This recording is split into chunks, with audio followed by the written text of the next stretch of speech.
Good day mga kabra. Ngayon mga kabra, pupunta tayo doon sa baba. Babaw. O sa taas. Kasi may ano doon, may kubo. May nakita rin daw sila doon, mga kabra. Dalawang king cobra. Palagay ko mga kabra, yun ay mag-asawa. Kaya pupuntahan natin yung area na yun. Na kung saan may nakita silang dalawang king cobra. Tara, let's go.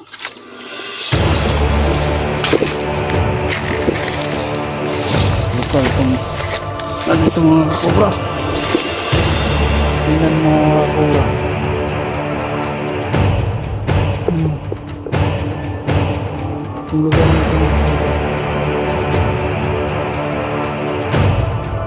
Tingnan natin yung area mga cobra. Bakit may nakano dito ng king cobra?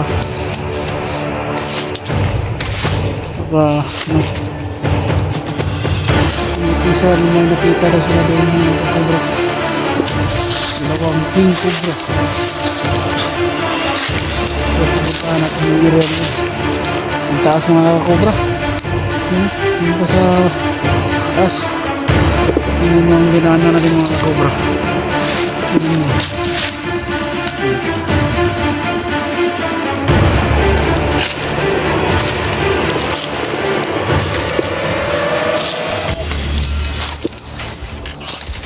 May kasi dyan mga kakobra, yung kubo.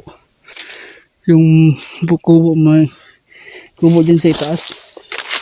Yun ang pupuntahan natin. Si doon daw yung nakita yung cobra. Sana may dito ngayon, may ari. Para may interview natin. Na abutan natin ito mga cobra, yung may-ari. Tingnan mo mga cobra, yung pinagdaanan natin. Puntahan natin yung area yun mga cobra, na kung saan may nakita na silang king cobra or banakon sa siya. Tingnan mo ang area nilala natin mga cobra. Tingnan nyo. Napakataas. Abot ang hininga ko mga kakobra. Sobrang taas. Dito na nila nakita mga kakobra. Yan. Yan. Yung bahay kubo na yan mga kakobra. Yan. Yan na nila nakita. Tahan natin.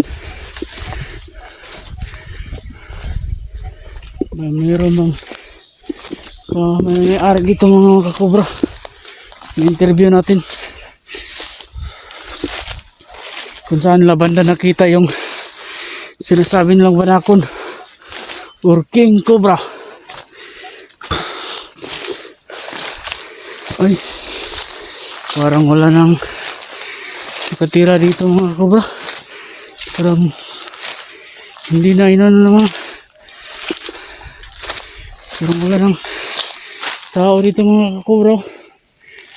Tingnan nyo mga kakobra.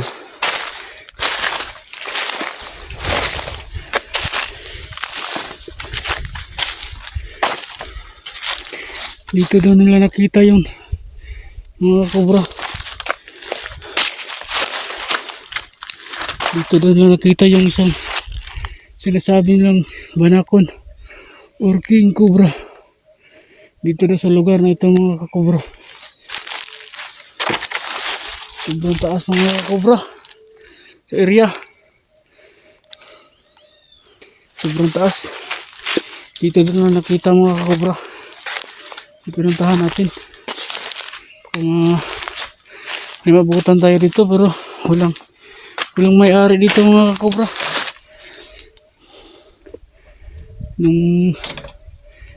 May nakapagsabi sa akin, araw doon lang daw ng linggo sila dito pupunta.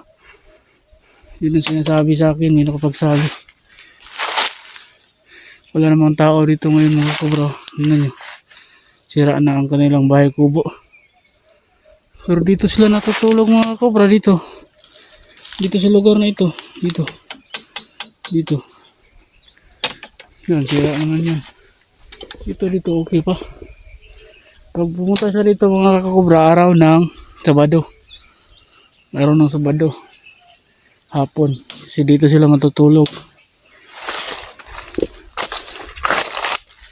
Dito daw sa area na ito mga kakobra, may namataan na silang king cobra. Dalawa. Mag-asawa yun mga kakobra sa lugar na ito. Diyan mga kakobra, yung ano dyan, mga punong kawayan na yun. Yan ang paboritong tirahan ng mga banakon or king cobra. Kaya pala may mga cobra dito. Tingnan nyo sa baba mga kakobra. Tingnan nyo. Mga punong kawayan. Yan ang mga habitat ng mga king cobra or banakon. Kaya pala may namataan sila dito. Dalawang banakon or king cobra. Kasi puro pala ito dito kawayan mga cobra. Puro puno ng kawayan ang tinatanim. Kaya pala may ano dito. Kasi yan ang paboritong tirahan ng mga king cobra. Malamig kasi yan sa ilalim mga kakobra. Yung puno ng kawayan. Kaya dyan sila nagtatago or nagpaparami. Kaya pala may namataan silang king cobra dito. Kasi maraming puno ng kawayan. Hanggang sa muli mga kakobra. Maraming salamat. Sana hindi kayo magsawang tumingin sa mga video ko. God bless us all.